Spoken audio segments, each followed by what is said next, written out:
Sa ika-43 taong anibersaryo ng Special Action Force ay buong pagmamalaking ipinagdiriwang bilang pagkilala hindi lamang sa mga tagumpay nito, kundi pati na rin sa mayamang kasaysayan, katapangan, at tapat na paglilingkod ng patuloy na humuhubog sa kinikilalang unit na ito. Sa loob ng 43 taon, nananatiling isa ang SAF sa mga pangunahing operational units ng Philippine National Police na ginagabayan ng disiplina, profesionalismo, sakripisyo at walang patid na dedikasyon sa pagprotekta sa sambayanang Pilipino. Sa bawat hamon ng operasyon, patuloy na pinakita ng SAF troopers ang katapangan, tibay ng loob at kahusayan sa pagtupad ng tungkulin. Kinikilala rin ang pagdiriwang na ito ang mahalagang ambag ng mga tauhan ng SAF na ang kanilang katapatan, dedikasyon at patuloy na suporta ay nagpapalakas sa organisasyon at sa pagpapatupad ng mandato nito sa paglilingkod at seguridad. They are living testament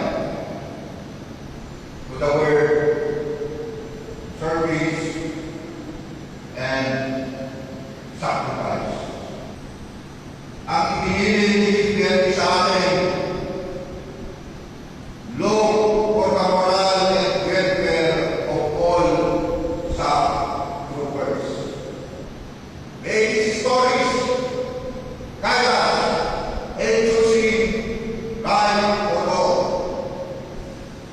To the men and women of the Special Action Force, our families, our stakeholders, workers and troopers, both active and retired, happy 43rd anniversary. May the force be with us always.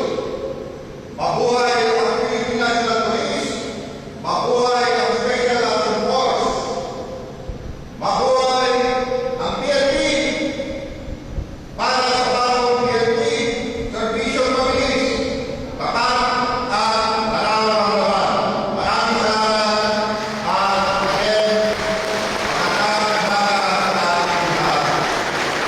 Sa paggunita sa mahalagang yugto na ito, na ipapaalala sa atin na ang bawat tagumpay ng SAF ay bunga ng pagkakaisa, sakripisyo at hindi matitinag na diwa ng paglilingkod.